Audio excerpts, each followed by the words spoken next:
Okay, then let us continue with class today. We have now till the midterm semester break 2 classes left. I mean next week and the week above, yeah.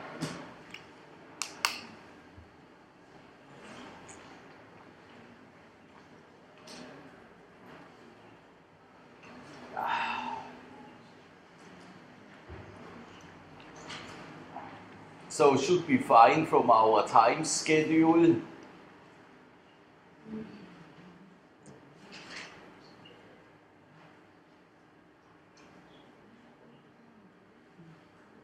Yes, that is then this one, yeah.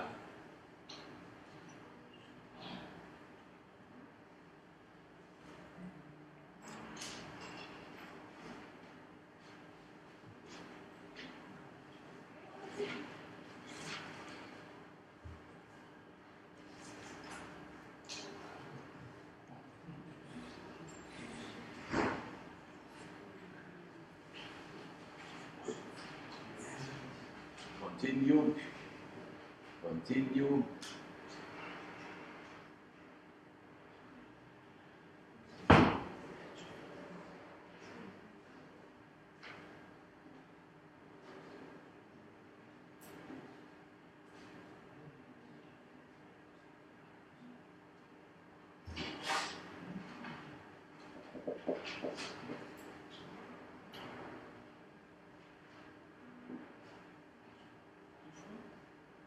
Now continue.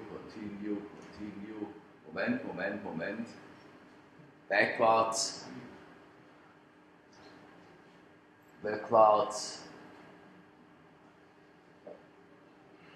Go one step back. Notice. Backwards. Back.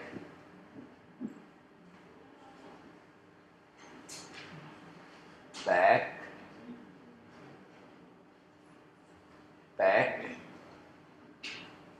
Okay, stop. And now we stopped last week with this slide. Yeah, is it? Yeah.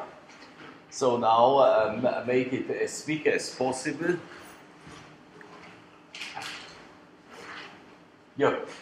Next one now. Next. Yes, here we are.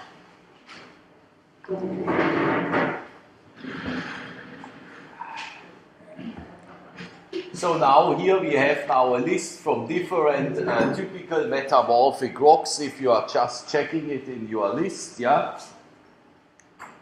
And now I will present you a few very typical metamorphic rocks. That is the phyllite, and the phyllite that is a slate, and the slate is a very low-grade metamorphic rock, which shows clay minerals inside and it is a weakly metamorphosed argillite or mudstone. So that was the before it underwent metamorphism. There it was before sediment. So there is some phyllite inside.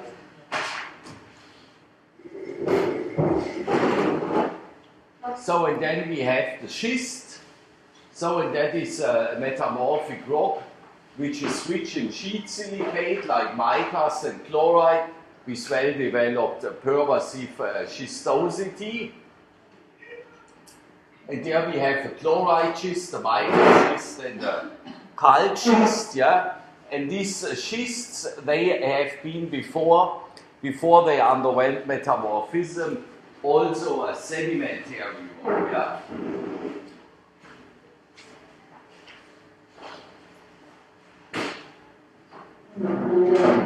Just put the 3 boxes on the table and tell them the numbers.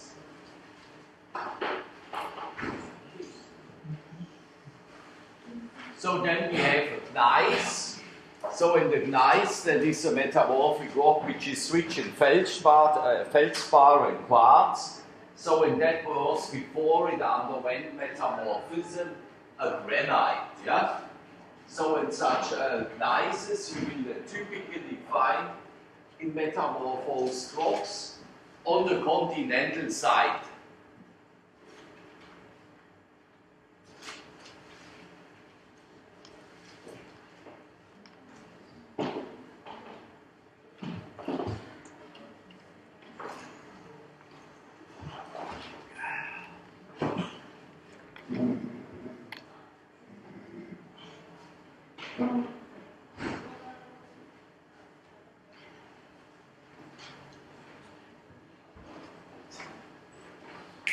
Yep, on the continental side.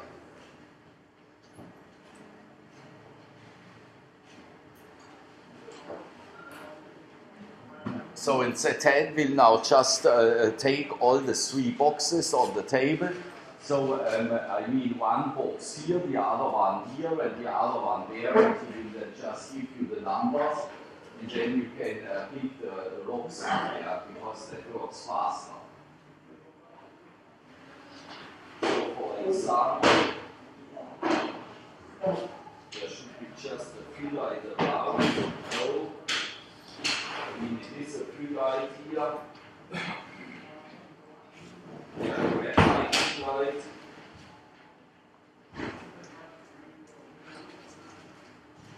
So there needs to be another phyllite. That's, for example, the chloride schist. Yeah, then we can just start here with the chloride schist and give it a round. Yeah.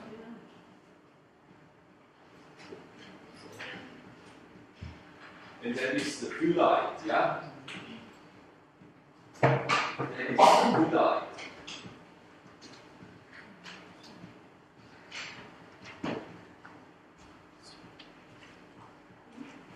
So,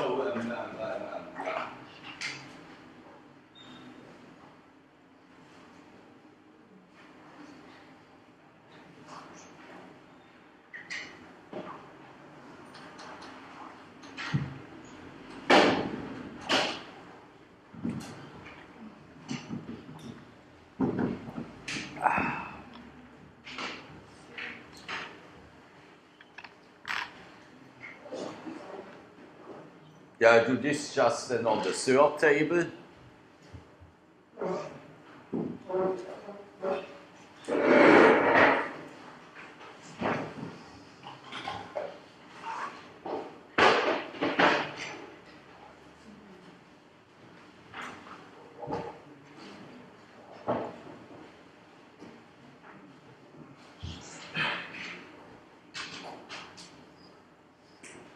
Sorry, that's the wrong box. There are sediments inside.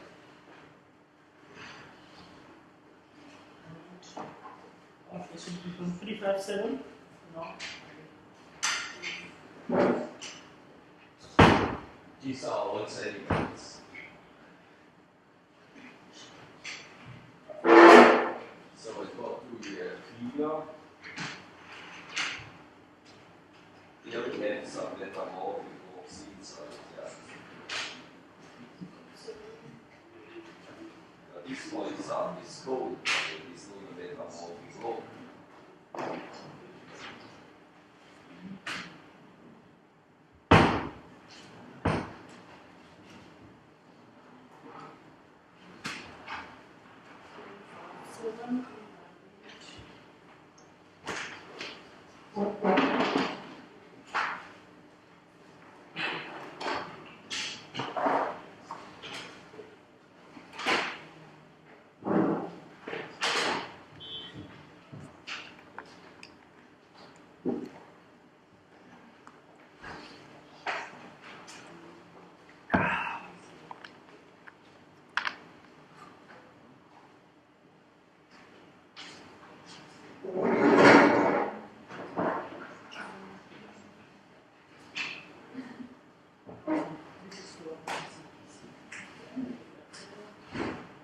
Yeah, they have already found it.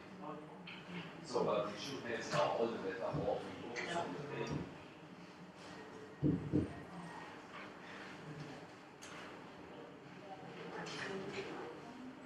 Yes, but by now we have only 1.5 boxes on the table. These are sediments.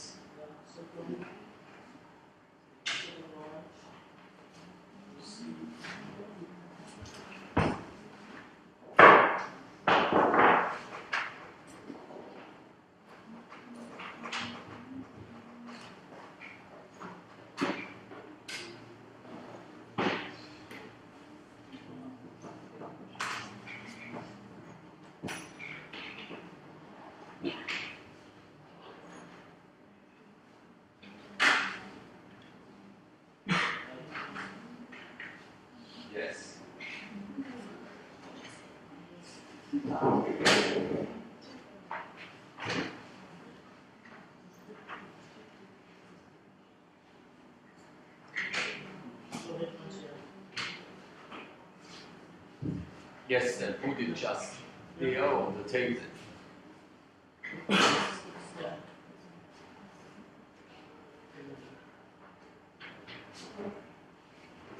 And this one you can just put it back. So, and we are going now here to the next slide. So you can then just give him again the number of a nice.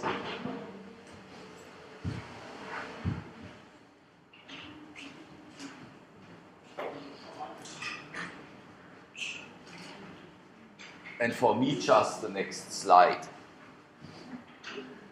So then everybody is happy. So then we have marbles, yeah, and marbles, these are metamorphosed carbonate-rich sediments, yeah. And these are then such the sediments like limestones and dolomites, yeah, and if you are putting them under pressure and temperature, then you are forming a marble, yeah.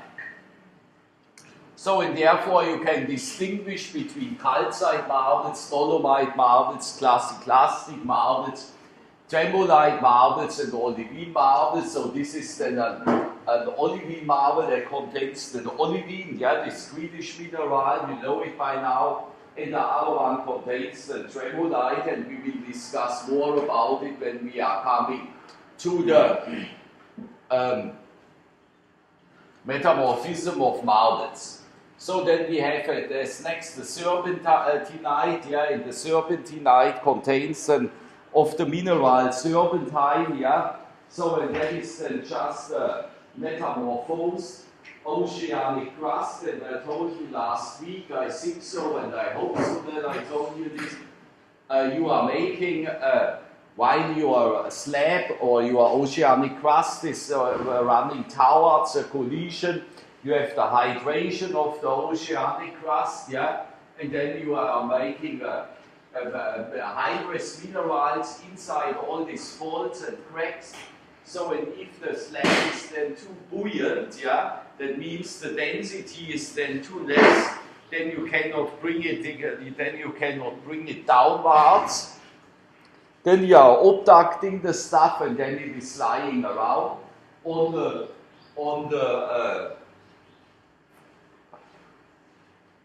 other crustal sheet, yeah, and that can be a continental crustal sheet, or it can be an oceanic crustal sheet. And the next ophiolite here you can find in New Caledonia, which I told you as well last week. So now can we just give them the numbers from these marbles and serpentinite, and we are going then to the soapstone. So in the soapstone, here we have the soapstone. So and this one we can maybe put it a little bit down. No, these things here.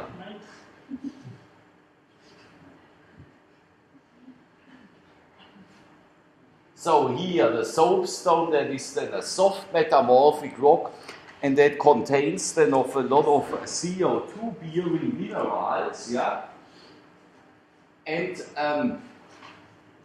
a lot of these CO2 bearing minerals, that is the mineral talc and the magnesite. So, and you have also a talc somewhere in your boxes, just check it, yeah. Nice is from 299. What? The nice from 299. Yeah, then just check the number 299. Then we need the numbers for the marbles, the serpentinite and the soapstone. So in the soapstone, that is then derived also from mantle rocks. Also derived from mantle rocks, but there you are forming not serpentine, you are forming talc and magnesite, and that is because the fluid is very rich in CO2. So if the fluid is rich in water, then you are forming a serpentinite out of your lersolite or harzburgite, and if the fluid is very rich in CO2, you are forming a soapstone, yeah? So, and if you are touching the talc in your boxes, yeah, then you can feel it is very soft, it has a hardness of 1, and you can scratch it easily with your fingernail, yeah? So, and therefore they used the soapstone in the past,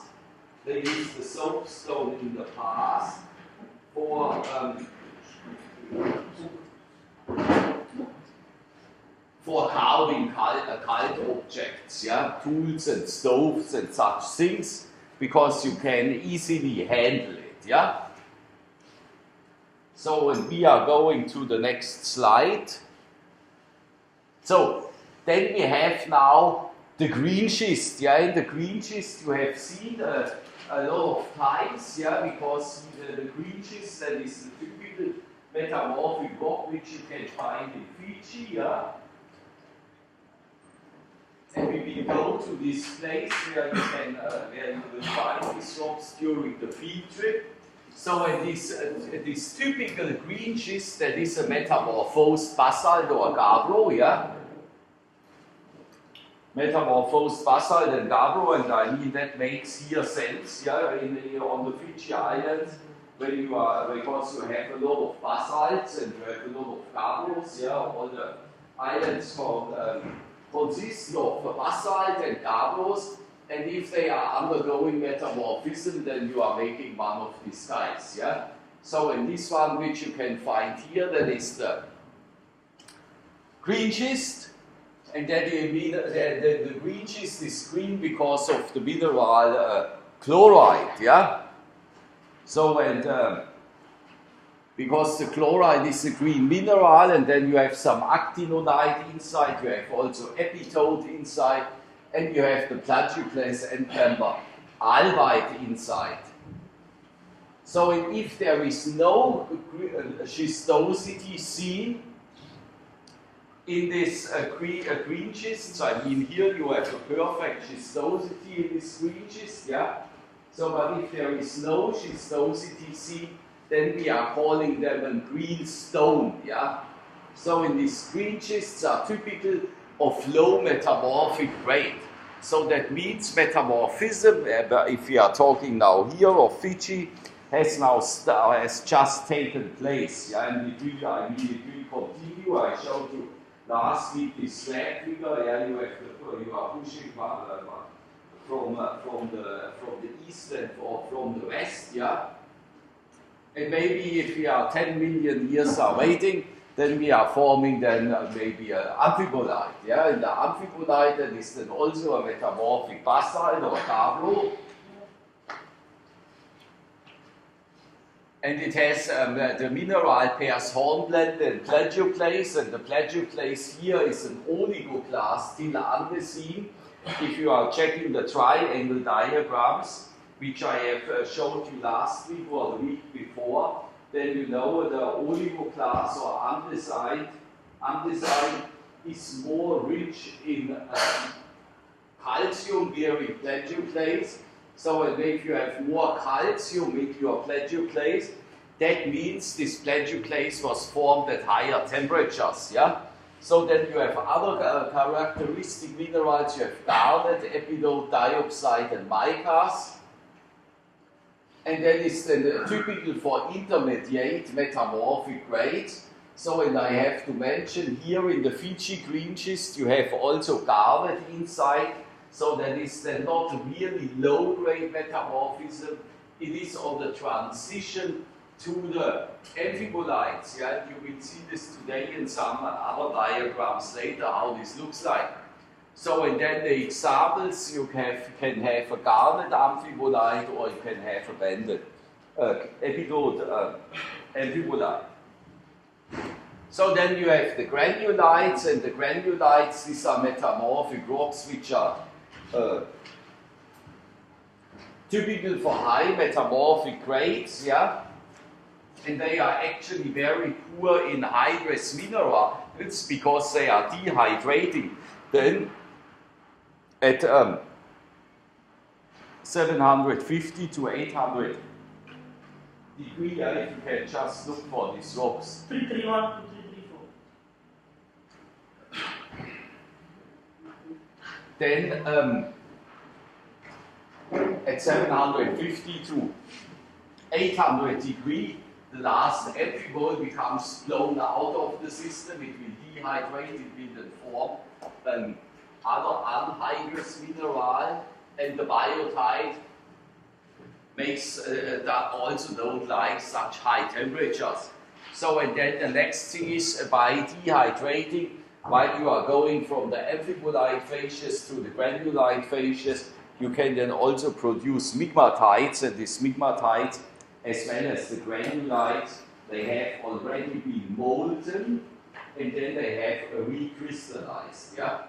So, and therefore the granulites are actually good rocks to work on it. I did a lot of work in my life on granulites from Tanzania, because the fact that they have already molten and then recrystallized, then I know that most of the mineral pairs inside are in equilibrium.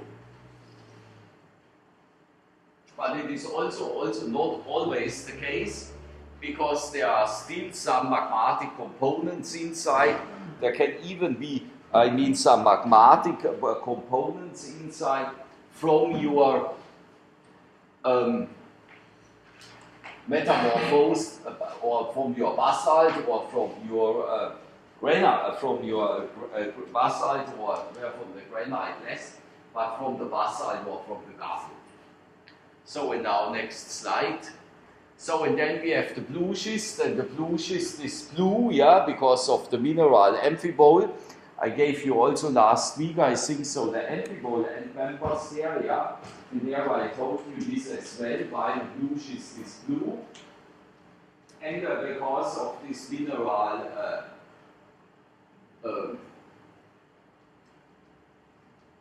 Glaucophan, yeah, and the Glaucophan is an amphibole, and it is formed in,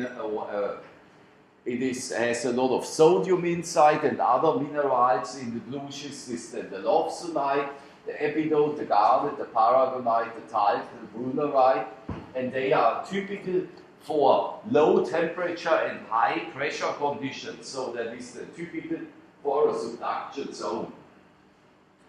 So, and then we have the eclogites. These are actually also one of my favorite rocks. The eclogites, you have it in these boxes here. You have, they are very, very easy to identify. Yeah? I can do it even blind. This is the eclogite, and this is one, and this is one. Yeah. So, and then you can just check it. So, and these eclogites, they are. They contain mostly the mineral or the characteristic mineral pair in an eclogite that is omphacite and garnet. Yeah? So in the omphacite, that is a pyroxene which occurs only in eclogites. So, and then there is another typical thing in eclogites, there is never plagioclase in. So because when you are going from the transition to the amphibola, from the amphibolite into an eclogite, then the plagioclase will react the wave to form in first stage the mineral jadeit, and afterwards the omphacite. So in other minerals in the eclogite, this can be autopyroxene, phengite, paragonite, talc, carbonates, and other oxides. So in the eclogite is the typical for very high pressure conditions.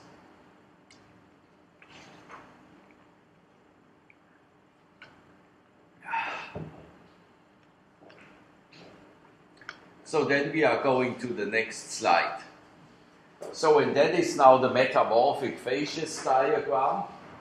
And that is something very important, and it is something very, very useful. So, because there are just, this metamorphic phases diagram was actually developed from Escolar in 1915.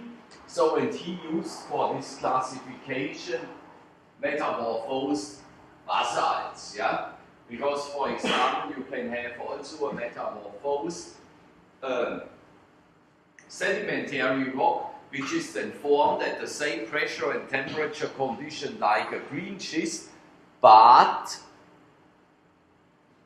like a green schist, but it is not free, yeah, because in the metamorphosed sediment you don't have chloride inside.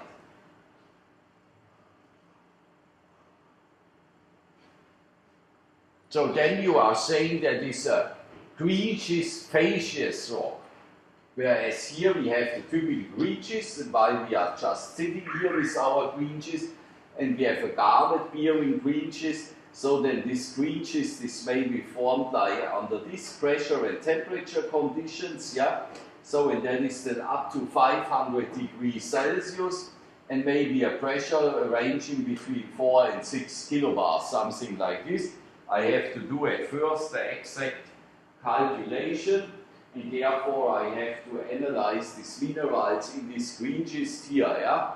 But that is so the metamorphic conditions what you can find here, and that is then here this red arrow, and that is typically for collision, yeah? You have just two plates and you are moving them together. So then we have here, we are starting here, we have here the fields of the sub-green schists.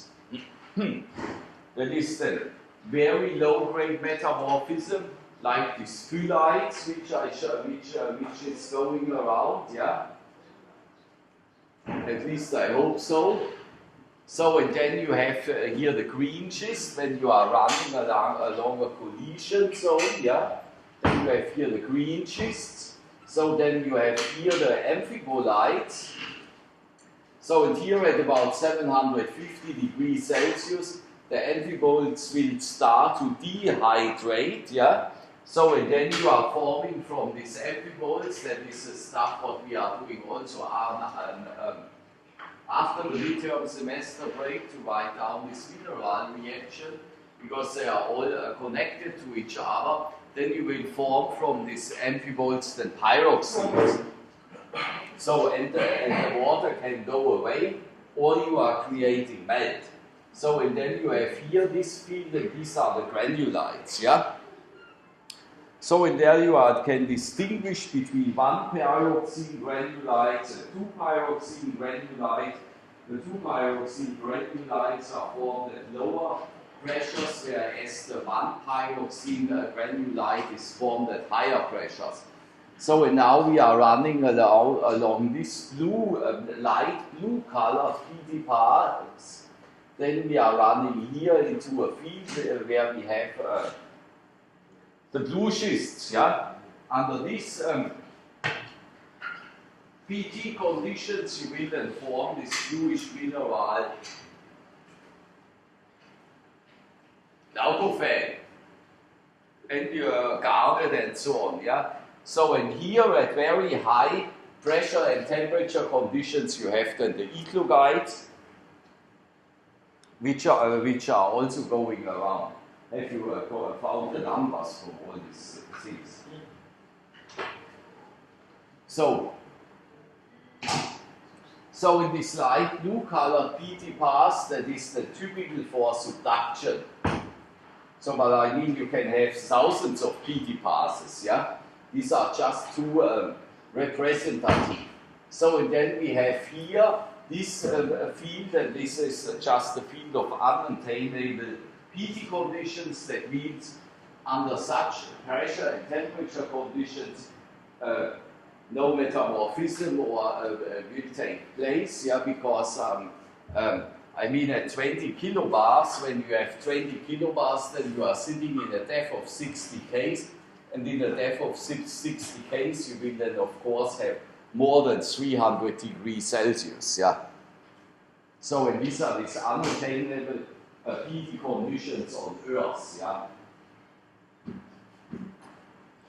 So, but I mean, to the upper thing is there is no border. Yeah.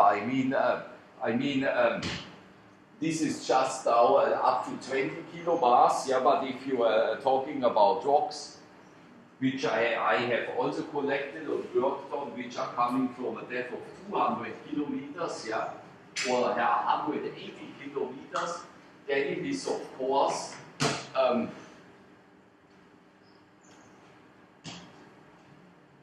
it comes then to pressures of about 70 to 80 kilobars, yeah.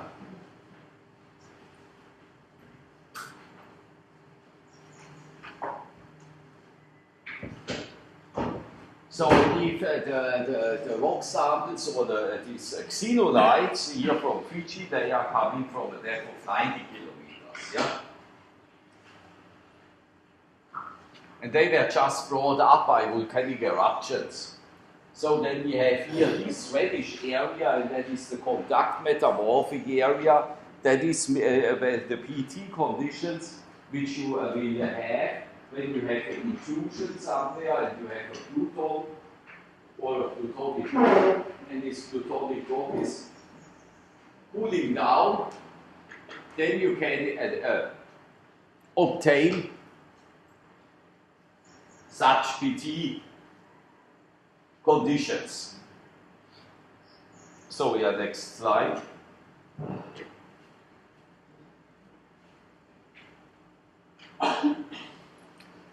So now we have then something to the systematics of the mineral, from the minerals, yeah. I mean, that was then just something before to the systematic of the sedimentary rocks, the igneous rocks and the metamorphic rocks. Now we are doing some general stuff to the minerals, and with the metamorphic rocks in detail we will continue after the midterm semester break. So in the other ones you will then have later. So I mean, you can subdivide all the minerals in elements. Yeah, an element can be a mineral or an element, and one typical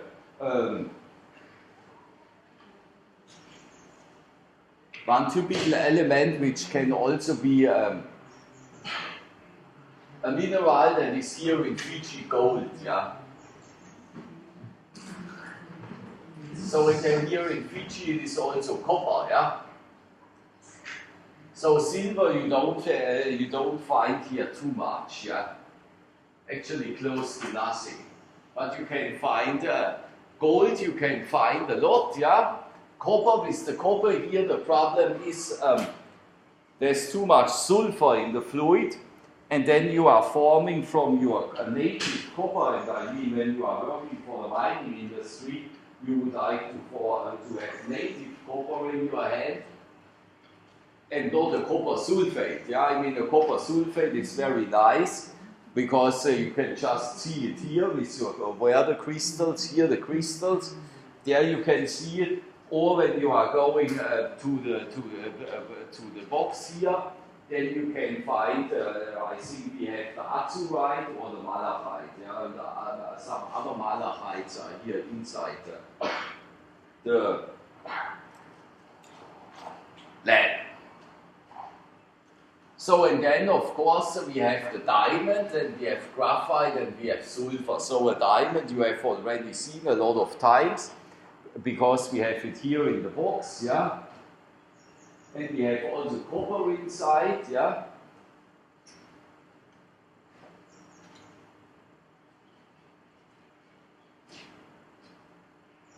So and then the next group, these are the sulfides.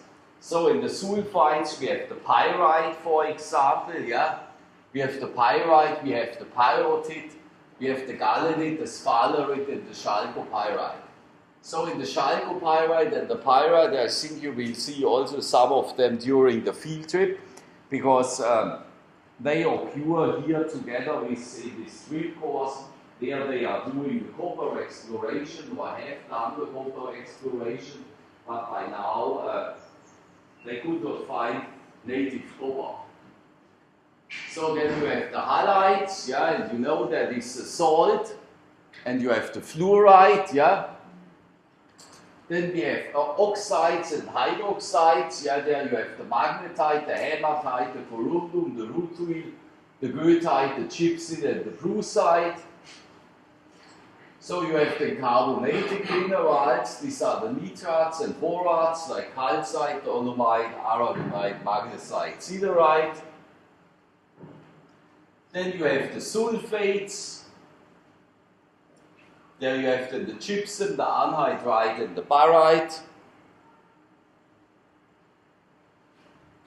So and then you have the phosphates, that is the apatite, and there is this thing what you are having in your mouth, yeah, these are the teeth.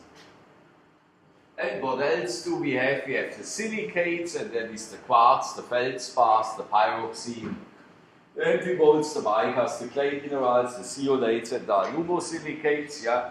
And the silicates, these are the most common minerals on this planet. I mean, most of this planet is formed out of silicates.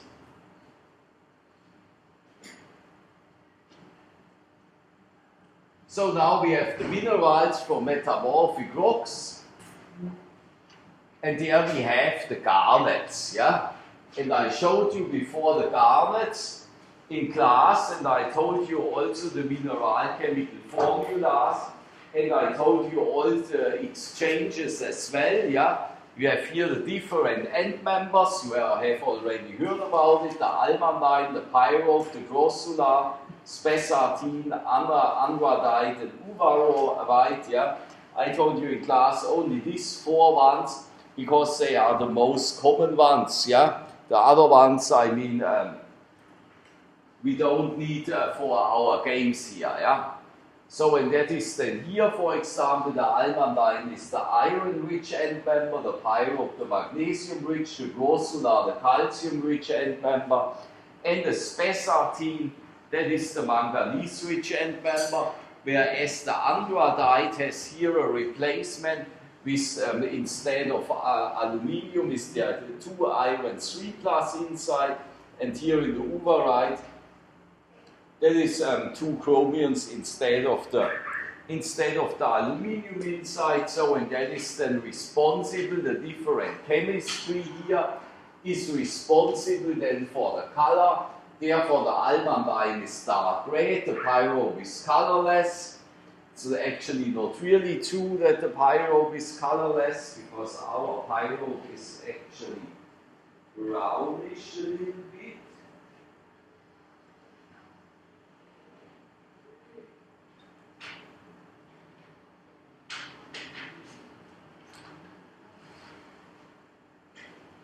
So here that is our pyrope, but you can see it is already a little bit shiny. And here we have our almandine, and that is reddish, yeah. Here we go.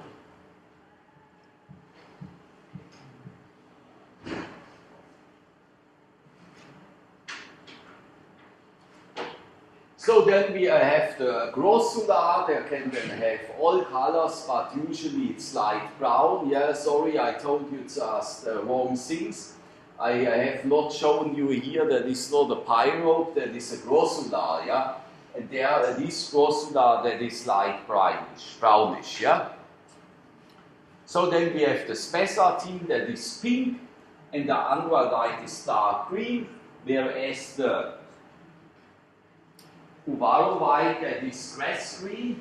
So, and that is how the different elements are reflecting the colors, yeah? That is with every mineral. So, and I mean, if you are looking for the mineral quartz, usually quartz is a very shiny crystal, shows no color, but you can also have the, how is it called, the amethyst, yeah, the amethyst is somewhere here around, and that is that strong pinkish, yeah. So that is or not, yeah, it's a pinkish something like this, it turned to pinkish, yeah.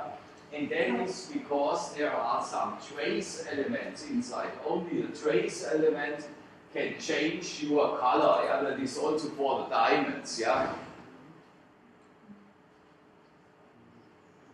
So you can then already tell in the field when you are observing some minerals what is roughly the chemistry inside after this class, before a board.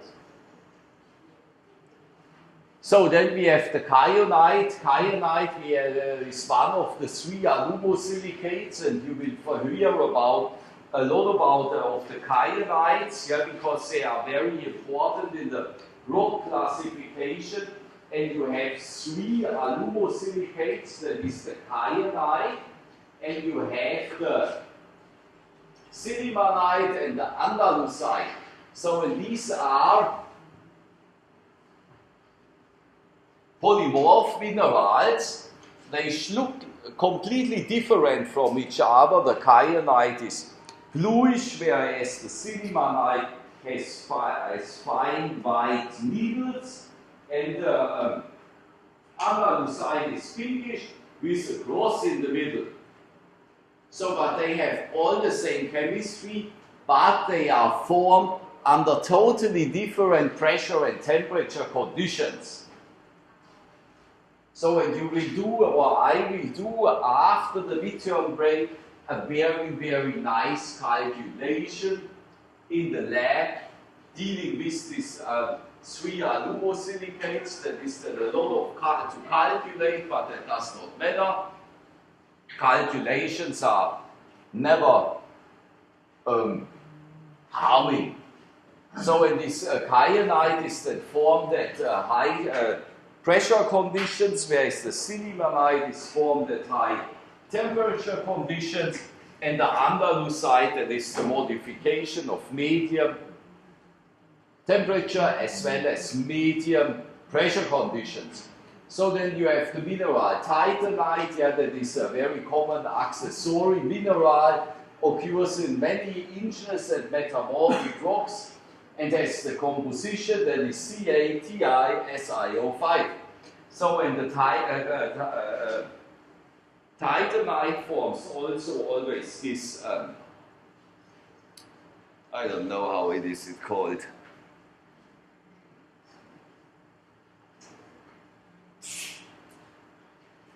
It is shaped like this.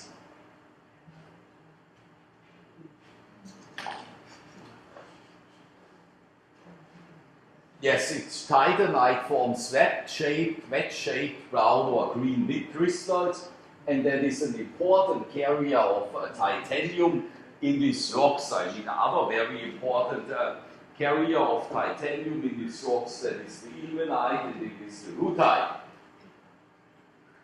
Yeah, I have already written it here. So now next slide. So then you have another very nice mineral, that is the staurolite. And the staurolite, can you just check if we have one? And the staurolite, that is a dark brown prismatic mineral, and has the composition, I mean, it has 4 iron, 18 aluminium, 8 silica, 46 oxygen, and 1 OH2. So and that is a mineral which is typical for medium metamorphic conditions in argillaceous sediments. So, and they have a very lot, often they show the cruciform twinnings, and the name is derived from the Greek name stauros, and that means the stone cross, or stone cross, yeah. Do we have one? Yes. Yes. Do we have one with the twinning, or is it just a boring one?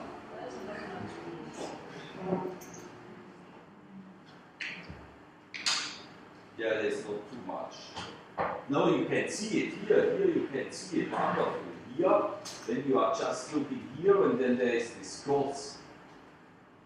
So that is typical for the staurolite.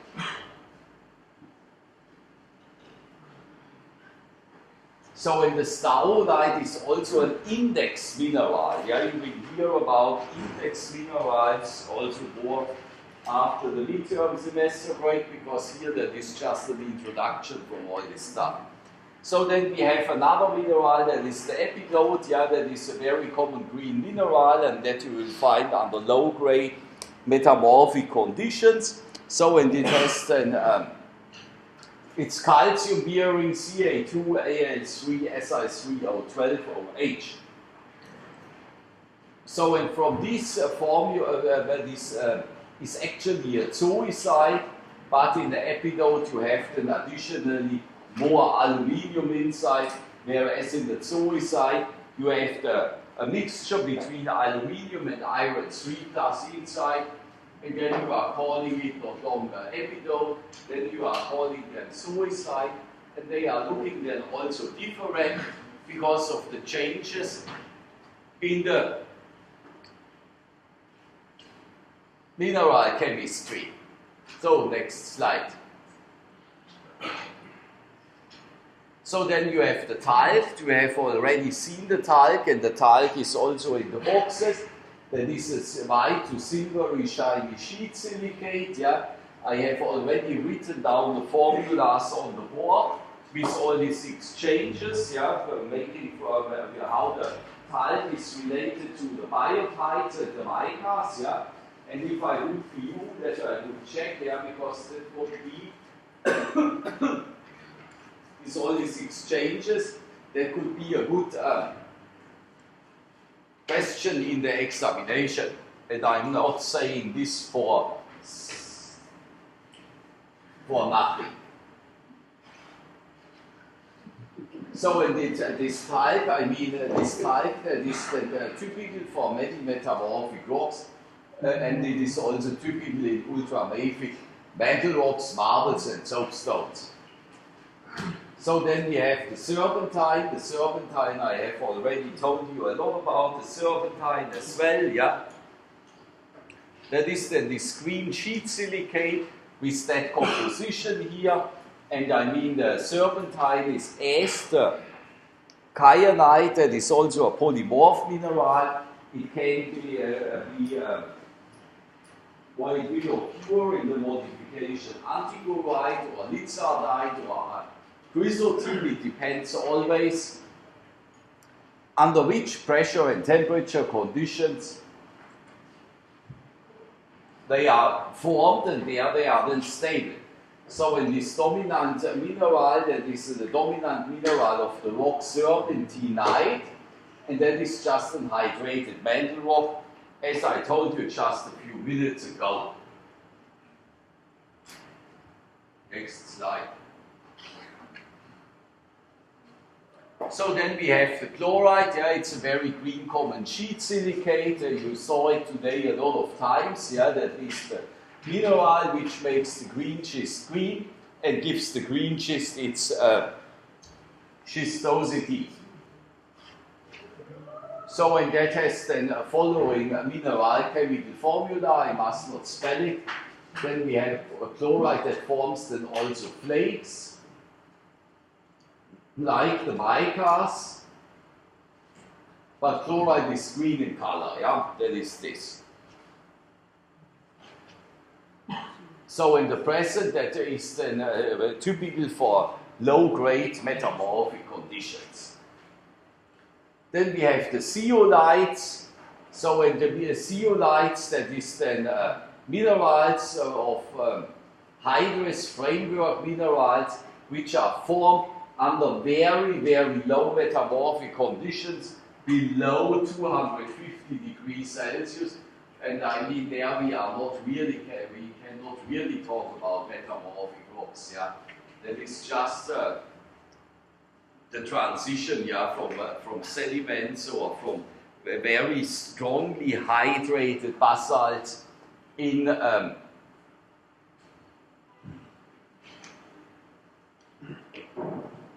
when it starts to get, or when at the beginning, when it starts to begin slowly metamorph. So next slide. That you must not see.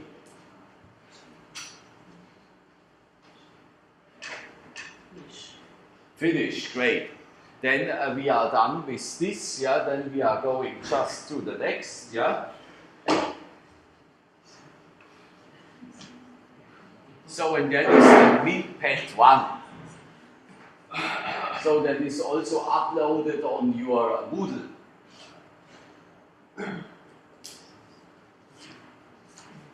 So,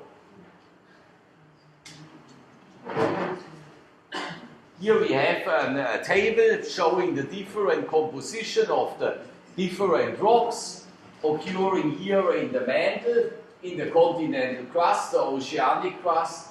So, and here we have a typical or average analysis of a basalt, and here we have a typical analysis of a tonalite. Yeah? So then you can see which elements or oxide elements mainly dominant in the Earth's mantle and which are dominant in the Earth's crust. Yeah? So and there we have now, for example, the peridotitic mantle is very rich in magnesium, yeah? Much more rich in magnesium than all the others. You have also a lot of iron inside, you have calcium inside, but the concentration in sodium and potassium is very, very low. Yeah? So and the silica concentration is also undersaturated. And if we are talking about silica undersaturated rocks, then we are talking about rocks which contain never quartz. Yeah? Then we have the continental crust. Continental crust is chemically totally different. It has about 68% SiO2, that is actually a lot, and therefore you can find a lot of quartz inside, you have a lot of aluminium inside, but less mass magnesium. Yeah? So then you have also more calcium, and you have more sodium and more potassium. And therefore you have in the continental crust, I mean in this granite, you have a lot of feldspar, and you have a lot of plagioclases, yeah, which you do not find in the peridotitic mantle. Yeah? So because they can just not be formed because there is no sodium and no potassium inside. So then we have here the oceanic crust, and what is the oceanic crust? That is a gabbro acid lies here around in Yahuna Creek, and I mean the gabbro, that is an intrusive rock, whereas the basalt is then just the exclusive equivalent, so the basalt has nearly the same composition. Yeah? So then we have here the basalt, and here we have the tonalite, yeah? And the tonalite that you can also find here on many places on witty level, and you will see also when we are going for the picture, you will see them. So the tonalite is chemically actually very close to those continental crustal rocks, and but it has much less feldspar inside, and that is because the potassium concentration is too low. So why is here now the potassium concentration too low? Because in the oceanic crust and in the mantle you do not have that much potassium around. Yeah?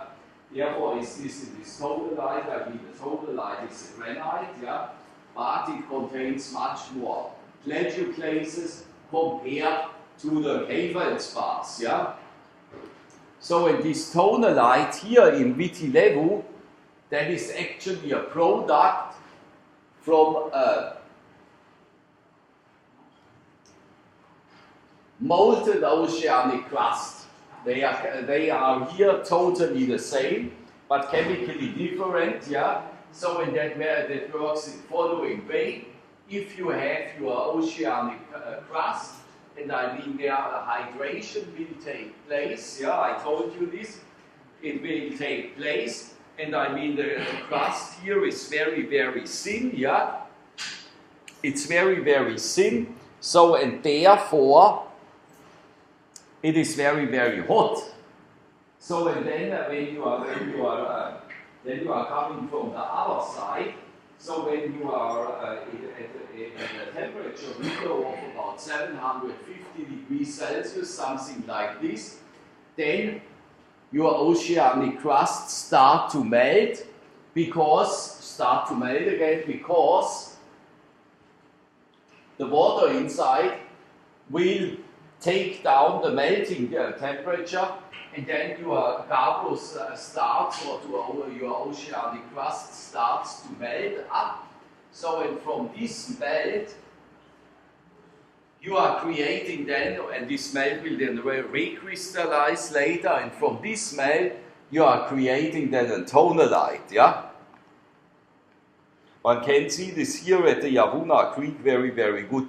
There you have just such tonalite stocks, and this tonalite stock is formed within gabbroid rocks.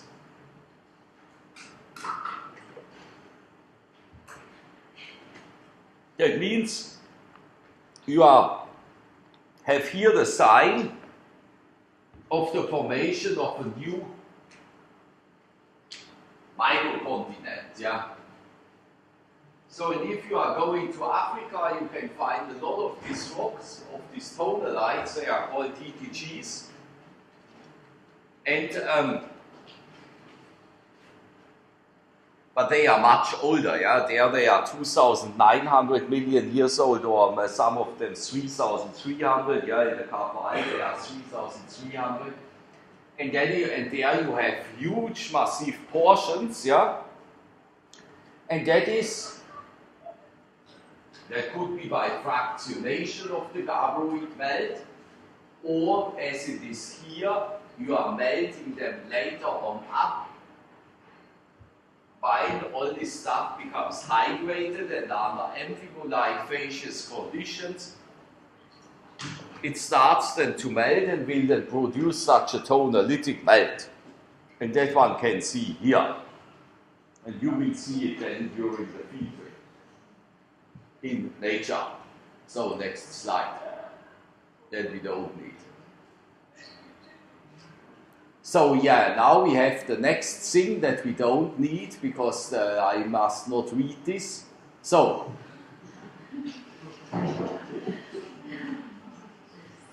now we are doing something a little bit about the diagrams, yeah, because in metrology you are doing, we are using always systems to make the things easier.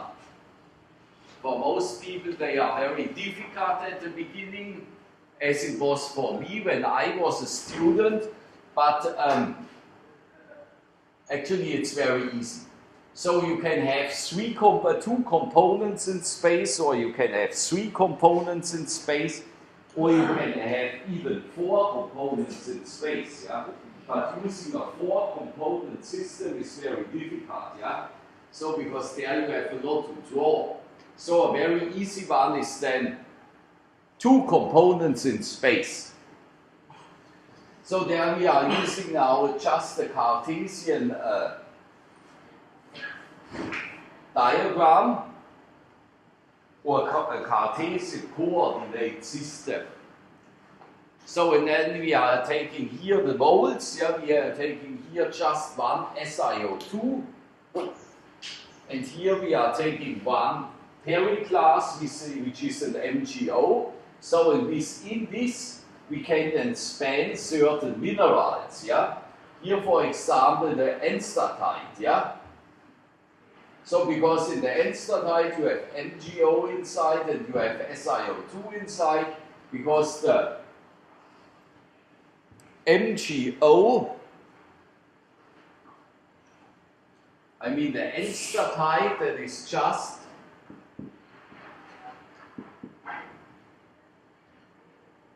Mg2SiO2 Si2O6, yeah?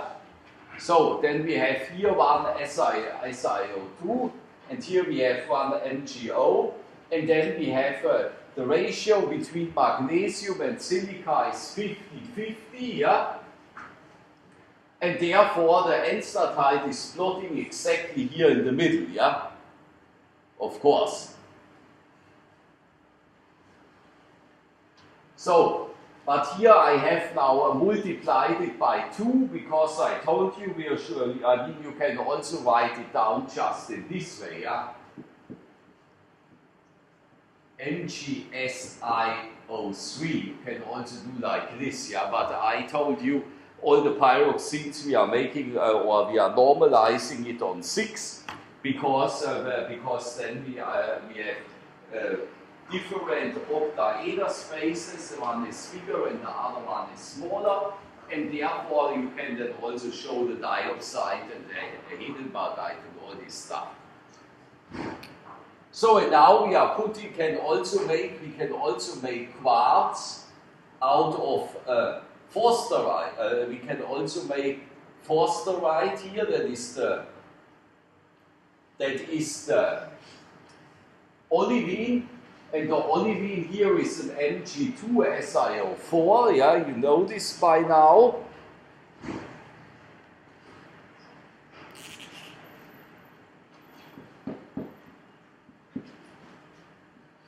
Mg2SiO4. So, and you have 2 moles MgO inside, yeah, and you have 1 mole quartz. Then of course it is plotting more on this side, yeah, because there is more magnesium inside. So, but now you like to make you like to write down a mineral reaction, and therefore this stuff is so. Therefore, we are using this stuff to write down the mineral reaction, and then we know under which conditions such a mineral is formed, and then we have it, and we know how deep to drill. So then you are making on these diagrams. I mean, you have this thing you have here, yeah. And you can learn them all to get it inside here, which I have done, yeah. Or you can just check your course material. So, and then you are writing down just these formulas. Then you would like to make an N-type. Then you are putting your hand on the forsterite. Then you know periclase plus quartz makes N-type, yeah. So that means you are just writing down SiO2 plus MgO, and that is the MgSiO3. So I mean, now it is very easy, and everybody is wondering why I'm doing this for this easy 6. That is because later on these mineral reactions will become very complex and very huge. So, and then you must also know what is what makes chemically sense, yeah.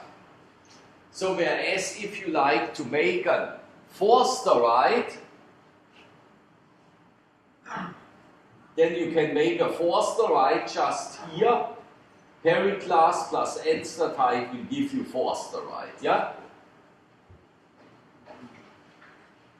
So now next, and then you have always can calculate the xMgO, which is then always a number here between 0 and 1, yeah?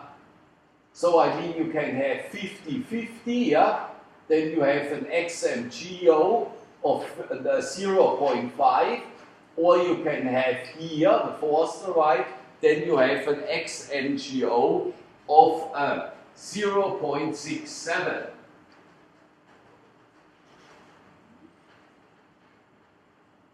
So next slide. So, but now we are going into 3 dimensions, and we are leaving the components SiO2 and MgO is still there, but we are adding water to the system, yeah? So, and then we have 3 components in space. So, and now we would like to make a talc out of our stuff, yeah? So, here I have written it in this way, H2, but you know the talc is like this.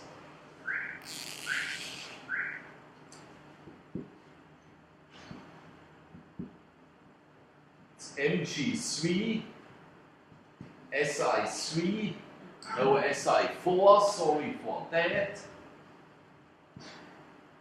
O10, H2. So we are adding now water to the system. So, but if we are dealing here with such a box, yeah, that is very, very difficult, yeah. So, but you can simplify this box then to a triangle, yeah. So you can spend at 1 mole MgO, 1 mole silica, and 1 mole water. You can inside this box or this room, you can put a triangle, yeah. So and now you can just check where the vector is coming out of your triangle, and then you have plot the talc inside, because the talc contains water, contains MgO, and contains silica, yeah? So it is a mixture of all three about it. So and then you have here the mole fraction triangle, yeah? So and now we are going to the next slide. Yep. So and that is now the mole fraction triangle. And with these triangles you will then confronted in future very much if you are continuing with this stuff here. So now we have here one MgO, we have here one HO2, and we have here one silica, and we would like to have the talc inside, yeah? So because the talc contains all three components, so it must be plotted somewhere in this triangle, yeah? So and there is then a very easy thing. I mean, I don't know, do you have a calculator with you? No. So but you can calculate the xMgO as well as the x SiO2 and the x H2O.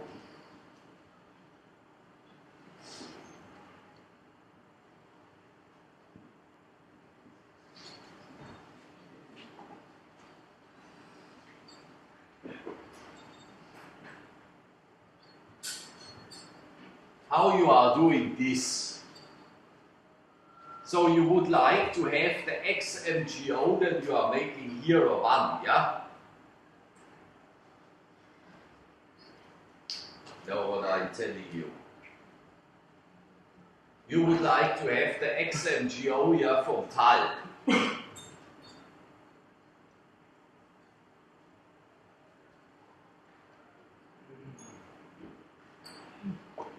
So here you are making 1.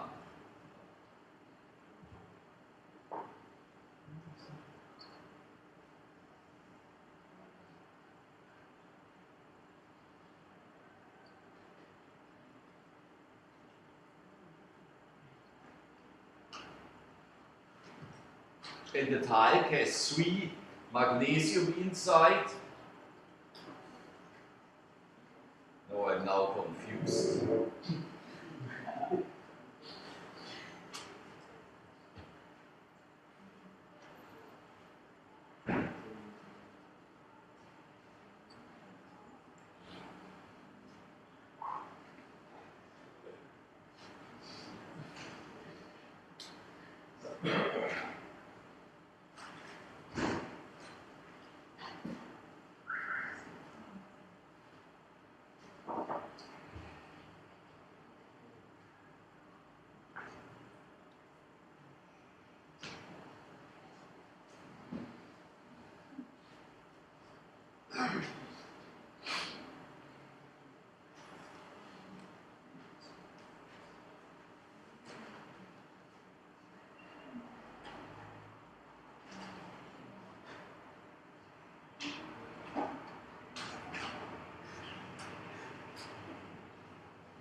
That is the magnesium divided by magnesium plus silica plus water. So in the XMGO from silica, that is SiO2 divided by magnesium plus silica plus water. And the XH2O, that is your H2O inside, and divided by magnesium plus silica plus water, yeah.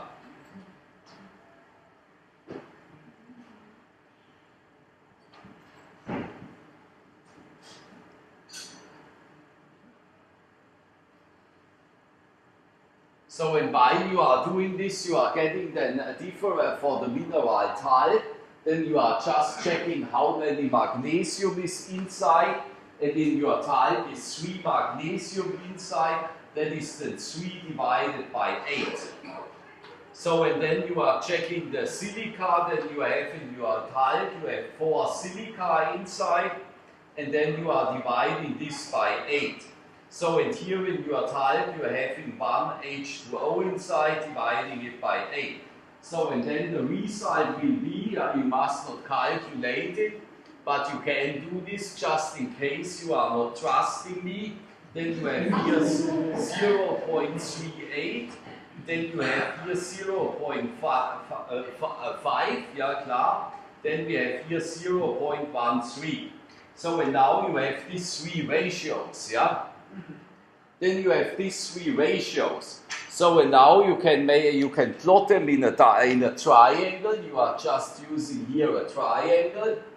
So and now at this side here at the top we have 1 magnesium inside, and here we have 0 magnesium inside. Yeah. So and if you are continuing in this direction, then you are getting from 0 here to the top, you are getting 1 magnesium inside, then you have the number 0.38, then you are counting it here, 1, I mean that is 0.1, 0.2, 0.3, 0.38, and that is then this blue line. So the same for the silica, you have on this side, you have 1 silica, yeah? So and that means on this side you have 0 silica as I have it written here. So and then you are counting it, I mean I told you 0.5, it is also written here. Then you can make 0, 0.1, 0.2, 0.3, 0.4, 0.5. So then you are making the same for the water. Then you have here 1 water, here you have 0 water, and then you are just counting it here 0, 0.1, 0.3. So and then all the lines must cross in 1 point, yeah? That is the thing. I mean logically, yeah? So it must cross in 1 point. So and there, that is then your point where talc is plotting inside the system. So in that you are doing just by these easygoing equations. It took me just a while because I was standing on the tube. So, and then you have this point where the talc is plotting, and then you can do this for different minerals. They will then all plot in one diagram, and that is then very important to formulate mineral chemical reactions. So, and that is the reason why we are doing this. And that is not only in minerals, you can use this method in material industry wherever you want, yeah. Or in the building industry is material industry or what you want.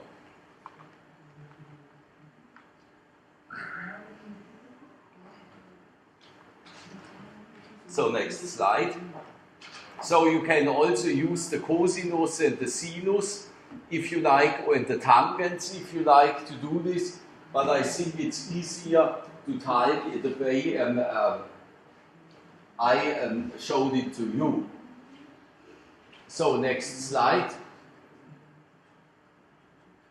So now we have the system containing, that is then called the MSH system, and that contains water, it contains magnesium, it contains silica. So and now we would like to plot all the available minerals which you can form in this system in this diagram, yeah?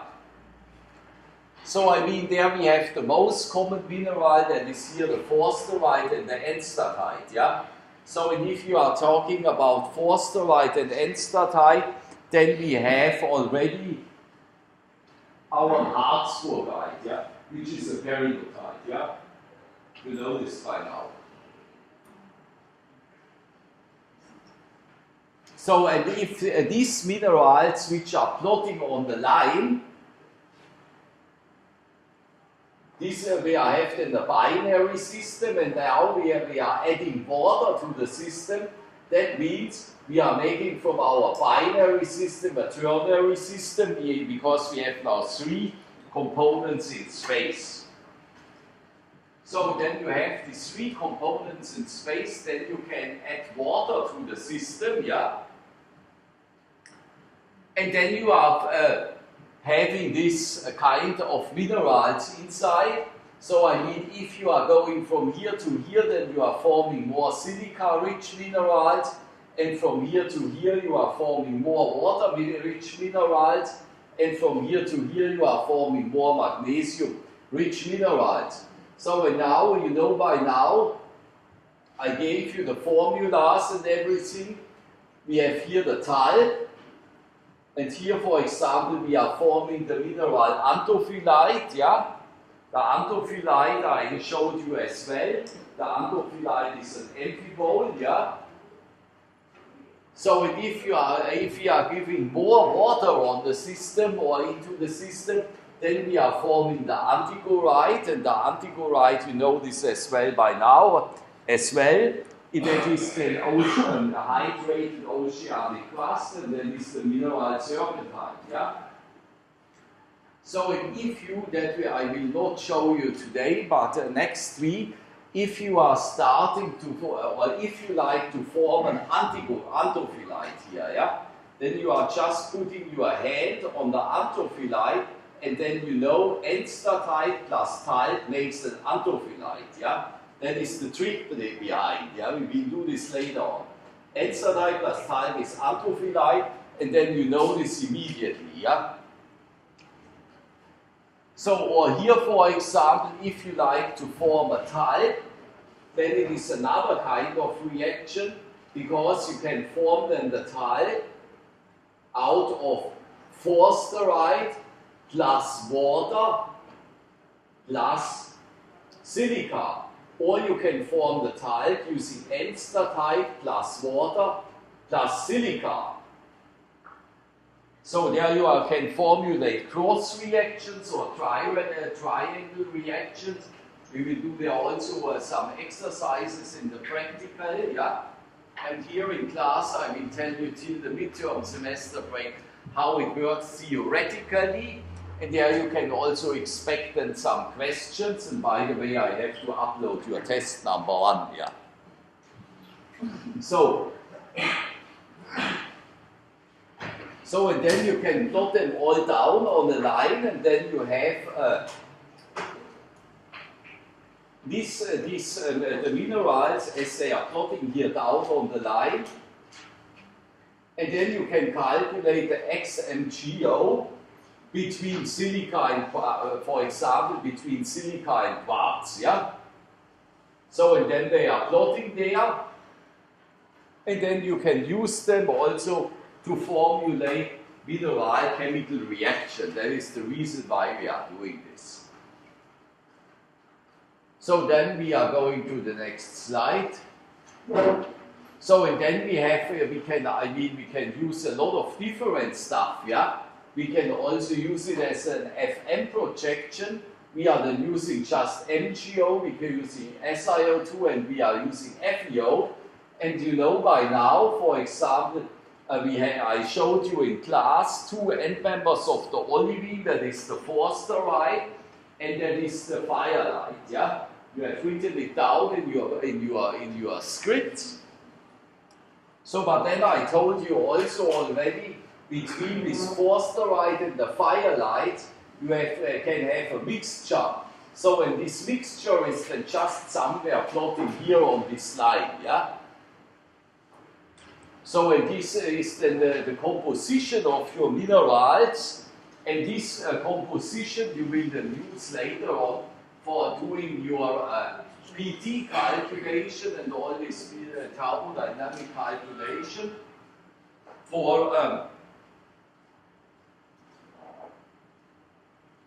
for some companies who are paying for it, yeah.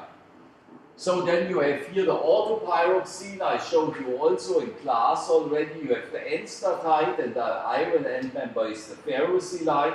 So, and there you have a huge variation on mixtures, and this huge variation, I mean, that is now FN projection, the iron magnesium means this.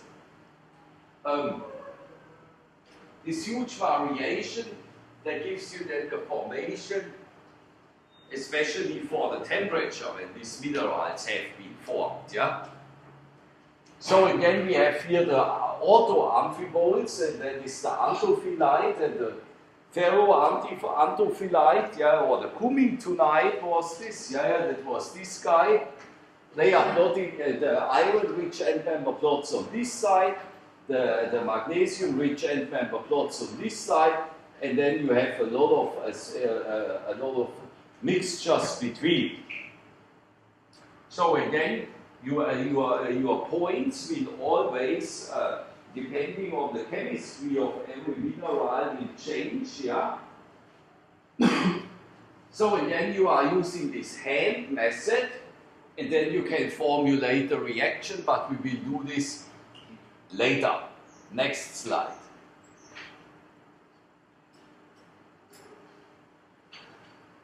So with this one we will then continue next week.